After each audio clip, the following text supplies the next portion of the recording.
Good evening everyone. तो आज हम बात करेंगे तो कार्डियक ड्रग्स के बारे में।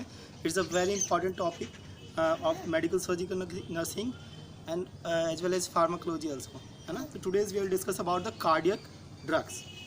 तो बेसिक थिंग सबसे पहले इंट्रोडक्शंस बात करेंगे हम कि जब भी when people are diagnose with heart disease, जब भी अगर कोई पर्सन हार्ट डिजीज़ के साथ डायग्नोज होता है तो first change they will have to make, सबसे पहली चीज़ें आपको पहचानना है और चेंजेस करना है उनके साथ। तो पहला है कंट्रोलिंग द रिस्क फैक्टर। तो जितने भी कार्डियक डिजीज़ के रिस्क फैक्टर है ना, उसको कट डाउन करना है, लाइक डायबिटिक हो गया, ओबेसिटी हो गया एंड एक्सेट्रा, जो आपको ऑलरेडी पता है। And cutting down for fat cholesterol, है ना, और फैट कोलेस्ट्रॉल को कट करना है, उसके लिए एक्सरसाइजेस वगैरह आपको करते रहना है। देन क्वाइट स्मोकिंग अगर आप करते हैं तो उसको कम करना है, एक्सरसाइज करना है। और जो आज की टॉपिक हम बात करेंगे, नेक्स्ट हम ड्रग्स थेरेपी पे जाते हैं। तो make the next course of action. तो सबसे पहले हमको रिस्क फैक्टर को कट आउट करना रहता है और उसके बाद ही हम अगर ड्रग्स की बात करेंगे या ड्रग्स फैक्टर पे जाएंगे। तो हम आज हम लोग का जो बेसिक टॉपिक है कार्डियक ड्रग्स के बारे में। तो सबसे हम पहले जानेंगे कि कितने तरह के कार्डियक ड्रग्स होते हैं बेसिकली। तो टाइप्स ऑफ कार्डियक ड्रग्स कौन कौन से होते हैं, तो कुछ एक मेजर ड्रग्स का क्लासिफिकेशंस है कार्डियक ड्रग्स का, जो कि सबसे पहला nitrates, beta blocker, CCB calcium channel blocker, है ना, कार्डियक ग्लाइकोसाइड्स, एसीई इनिबिटर्स, है ना, angiotensin converting enzyme inhibitors, anti arrhythmic drugs and diuretics and anti platelet aggregation therapy. These are the types of cardiac drugs. तो हम लोग जो importance है उस पर बात करेंगे। तो सबसे पहले अगर हम ये कार्डियक ड्रग्स के टाइप देख लिया, अगर हम बेसिक सी डिजीज़ के बेस पे बात करें तो अगर बात करेंगे लाइक एंजाइना है, एमआई है, तो अगर एंटी एंजाइनल ड्रग्स की सबसे पहले हम बात करते हैं कि एंटी एंजाइनल ड्रग क्या होगा, एंजाइना में आप कौन से ड्रग्स देंगे। तो एंटी एंजाइनल ड्रग हम उसको क्या बोलते हैं, किस तरह से डिफाइन करेंगे कि drugs use to treat angina pectoris are called anti anginal drugs. तो वैसे ड्रग्स जो एंजाइना पैक्टोरिस को ट्रीट करने के लिए यूज़ होता है उसको हम एंटी एंजाइनल ड्रग्स बोलते हैं। तो उसमें बेसिकली तीन जो टाइप्स हमने अभी देखा, उसमें से तीन मेजर टाइप्स को लेते हैं एंटी एंजाइनल ड्रग्स में। फर्स्ट वन नाइट्रेट, फिर calcium channel blocker and beta blockers. तो नाइट्रेट्स का क्या काम है, तो नाइट्रेट्स एंजाइना में basically effective in treating variant और वेजोस्पास्टिक एंजाइना, जो एंजाइना के टाइप्स हैं वेरिएंट और वेजोस्पास्टिक, तो उसमें हम नाइट्रेट्स जो यूज़ करते हैं लाइक वेजोडाइलेशंस के लिए, और calcium channel blocker and beta blocker. तो the beta blocker effective in treating stable angina, और स्टेबल एंजाइना के लिए जो है, अगर स्टेबल एंजाइना आपको, तो आप beta blocker choice of drug आप ले सकते हैं। तो नाइट्रेट्स के बारे में बात करें कि नाइट्रेट्स बेसिकली है क्या। तो they are the nitrates are simple nitric and nitrous acids, ester of alcohol के एस्टर्स हैं ये, एंड जिसमें कि नाइट्रोग्लाइसरीन जो ड्रग है नाइट्रोजन का सबसे इंपॉर्टेंट है, जिसको एंटी-जी के नाम से भी फेमस है वो।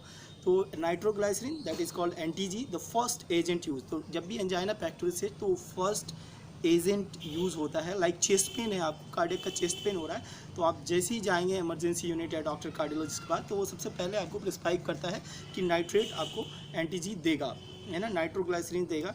उसके बाद आता है आइसोसोर्बाइट, तो आइसोड्रील या मोनोमेट्रेट के नाम से आता है। उसके बाद अमाइलो नाइट्रेट। ये तीन जो मेजर नाइट्रेट्स है जो कि यूज़ होते हैं। तो इनका एक्शन क्या है, कैसे काम करता है, तो ये act directly on smooth muscles of blood whistles. तो ये नाइट्रेट जो है ये डायरेक्ट एक्ट करते हैं जो स्मूथ मसल्स है ब्लड विसल्स के, उस पर एक्ट करेंगे और उसको रिलैक्सेशन और डायलेशन करवा देंगे, या लाइक हम जिसको हम बोलते हैं वो वाला वेजो डायलेशन करवाएंगे। तो ये करवाएगी, जिससे जैसे ही वेजो डायलेशन होगा तो इंक्रीज ब्लड फ्लो, जो ब्लड फ्लो है वो इंक्रीज़ हो जाएगा, और फर्दर जो कार्डियक O2 की डिमांड बढ़ी हुई थी, सप्लाई कम थी, तो वो डिमांड फुलफिलमेंट हो जाएगा, और डायलेशन ऑफ वेन और डायलेशन ऑफ आर्टरीज होगा। तो इसके कारण फिर आपका जो एंजाइना है उसको आप ठीक कर सकते हैं।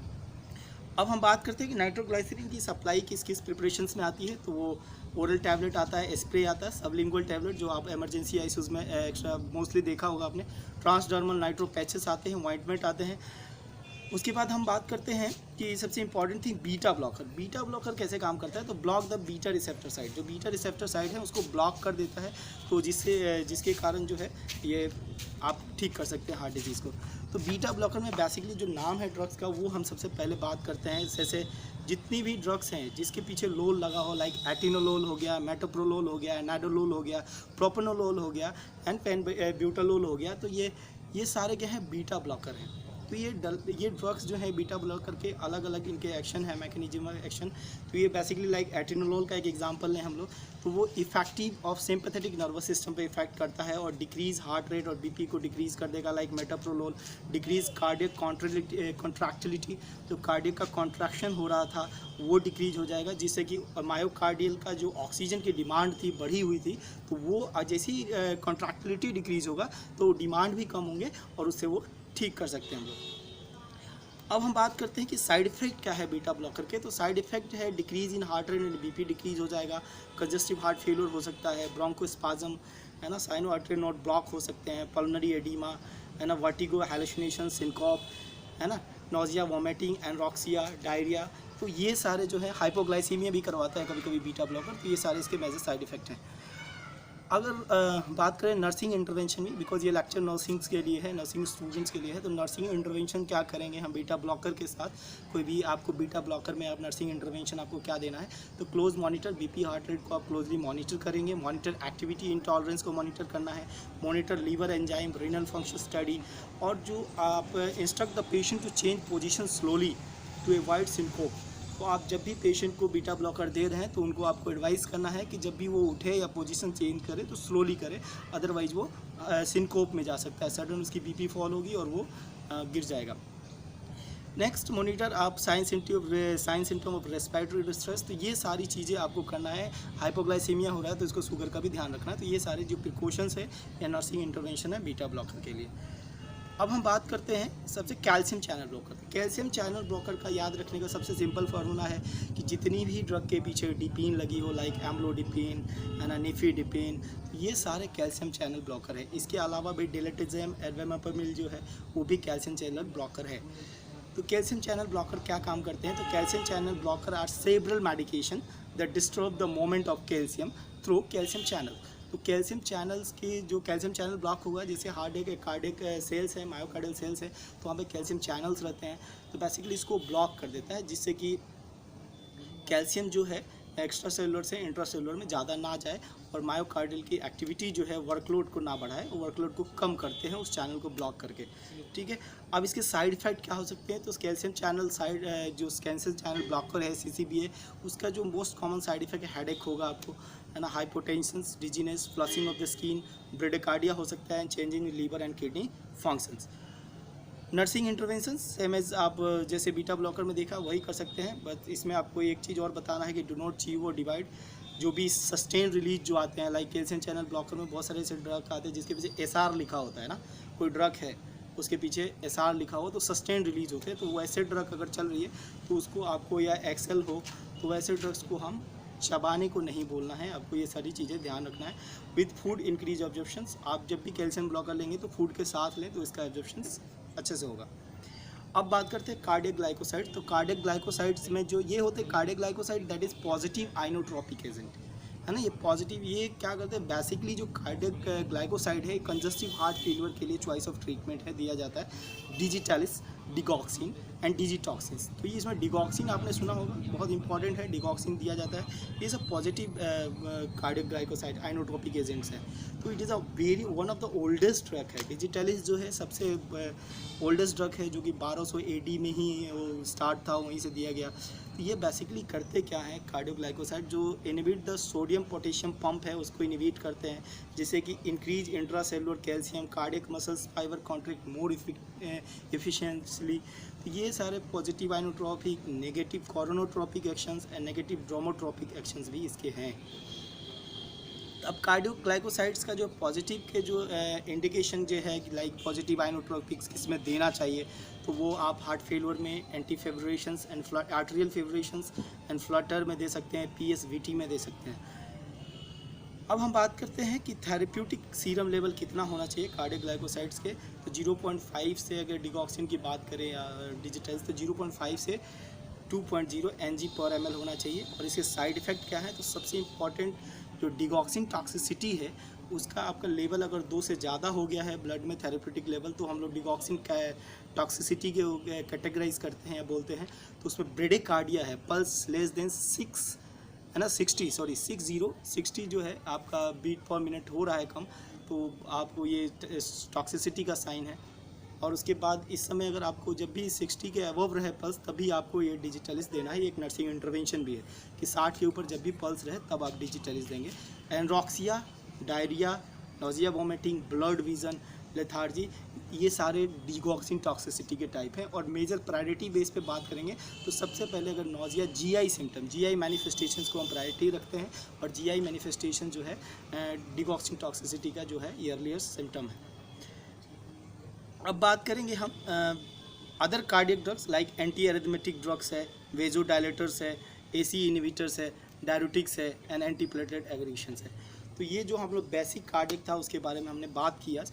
और एंटी एरिथमेटिक के बारे में थोड़ा सा बात करेंगे हम लोग कि एरिथमिया, एरिथमिया क्या होता है। डेफिनेशन बेसिकली ए रिदम आई ए। अगर हम एरिथमिया को तोड़ेंगे तो पहले ए हटा दीजिए, ए रिदम आई ए, मतलब वह arrhythmia is a deviation of heart from normal rhythm.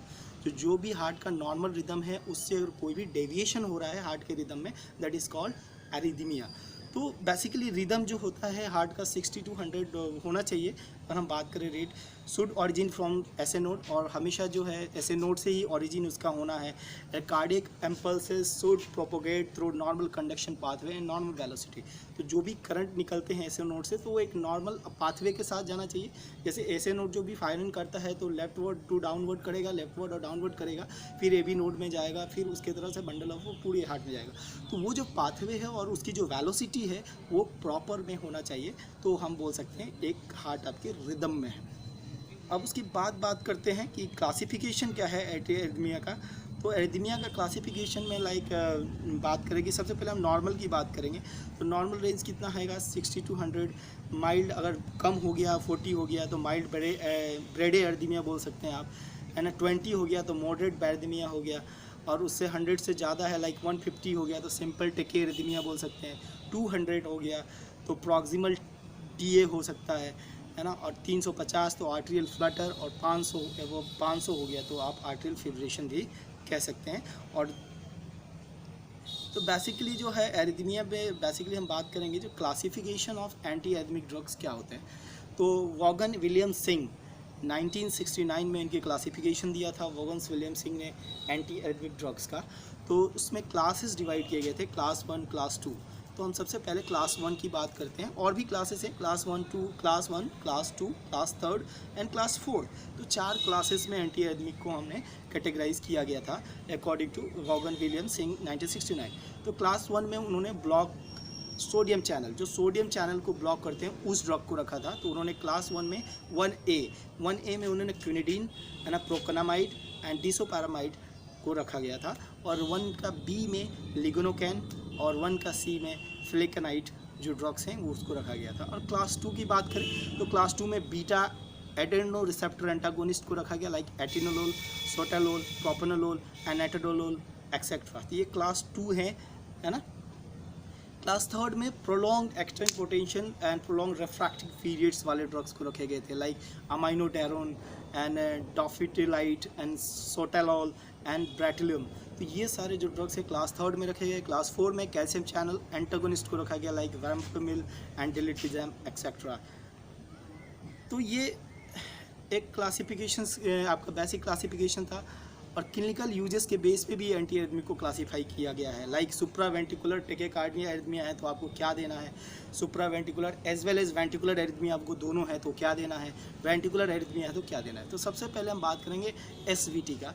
तो अगर सुप्रावेंटिकुलर एरिथमिया है तो आप क्या देंगे, तो उसमें जो 4 ड्रग मोस्टली रखे गए हैं, 3 drug sorry, adenosine, verapamil and diltiazem, जो कि सुप्रावेंटिकुलर एरिथमिया में दिया जाता है ना। Adenosine, verapamil and diltiazem. और supraventricular as well as ventricular dysrhythmia आपको है तो amiodarone, beta blocker, disopyramide and procainamide को रखा गया है। और वेंटिकुलर एरिथमिया में लिग्नोकैन, है ना, एल्बिट्लैम एंड मैक्सिलिटीन को भी दिया जाता है। तो बेसिकली ये एरिथमिया के बारे में था। और जो बेसिकली आज हम लोगों ने देखा, बात की है कि ये सारी चीज़ें हैं कि जो ड्रग्स थे एरिथमिया, सारे कार्डियक ड्रग्स के बारे में बात की। और एक और इम्पॉर्टेंट ड्रग्स है, सबसे इम्पॉर्टेंट है, ये कार्डियक में भी यूज़ होते हैं, वह हाइपरटेंशन में भी दिया जाता है, AC inhibitor, angiotensin converting enzyme inhibitor, है ना। आप जब रास मैकेनिज़्म पढ़ते हैं, रेनिन एंजियोटेंसिन जो मैकेनिज़्म है, तो रास जब पढ़ते हैं आप तो उसमें वहाँ पे एक एंजाइम है जो सीक्रेट होती है, जो एंजियोटेंसिन फर्स्ट को सेकंड बनाती है ना। तो ये वहाँ पे ऐसी एंजाइम सीक्रेट होता है, तो उसको इनिवेट करता है। तो इसमें ऐसी इनिवेटर जो ड्रग हैं, ये decrease the BP, prevent of treat cardiac heart failure, तो ये बीपी को कम करेंगे, improve blood flow in blood vessels through out the body, है ना। और आपको एंजियोटेंसिन जो केमिकल्स है उसको भी ये ब्लॉक करते हैं खासकर, है ना। तो बेसिकली देखेंगे आप लंग्स से ये सीक्रेट होते हैं एंजियोटेंसिन कन्वर्टिंग एंजाइम, जो कि एंजियोटेंसिन फर्स्ट को सेकंड बनाता है। तो अगर इसको इनहिबिट कर देंगे तो एंजियोटेंसिन सेकंड नहीं बनेगा, और एंजियोटेंसिन सेकंड नहीं बनेगा तो वैसोकंस्ट्रिक्शन नहीं होगा, इंक्रीज एल्डोस्टेरोन सिक्रेशंस नहीं होंगे, इंक्रीज एडीएस सिक्रेशन नहीं होगा, इंक्रीज थ्रस्ट नहीं होगा। तो ये सारे जो मैकेनिज्म, इससे कंट्रोल आप कर सकते हैं ब्लड प्रेशर्स को। तो इसके एग्जाम्पल बचाए तो जितने भी ड्रग के पीछे प्रील लगा हो, PRIL, तो वो सारे ऐसी इनहिबिटर है, लाइक बेनेजाप्रिल, कैप्टोप्रिल, एनालप्रिल, है ना, फॉसिनोप्रिल, लासिनोप्रिल एंड मॉक्सीप्रिल। तो और भी है रामीप्रिल। तो ये सारे जो हैं ऐसी ही इनहिबिटर ग्रुप ऑफ ड्रग हैं। यूजेस क्या है इसके, तो ट्रीट और improve symptom in condition such as high blood pressure को ठीक करने के लिए CAD में दे सकते हैं, हार्ट फेलियर में दे सकते हैं, डायबिटीज़ में भी दिया जाता है, सर्टन क्रॉनिक किडनी डिजीज़ है उसमें भी कहीं दिया जाता है, heart attack, scleroderma and migraines वगैरह में भी ये ड्रग्स दिया जाता है। साइड इफ़ेक्ट, सबसे ऐसी इनहिबिटर का जो साइड इफ़ेक्ट है वो ड्राई कफ होगा, याद रखिएगा, ड्राई कफ होगा। और हमने कैल्शियम चैनल ब्लॉकर में देखा था हेडेक होता है, और इसमें ड्राई कफ और हाइपरकेलेमिया करवाएगा, fatigue, dizziness, headache, rapid heart beat भी करवा सकता है। तो this is all about the basic cardiac drugs के बारे में हमने बात की, इस पर ज़्यादा हम बात नहीं करेंगे। और डायरेटिक्स है, डायरेटिक्स के बारे में आप लोग ज़्यादा कुछ जानते हैं, तो डायरेटिक्स के बारे में हम किसी और लेक्चर में बात करेंगे। होप आप लोगों को समझ में आया हो। ठीक है, कमेंट कीजिए और वीडियो को देखने से पहले सब्सक्राइब ज़रूर कीजिए। Thank you so much.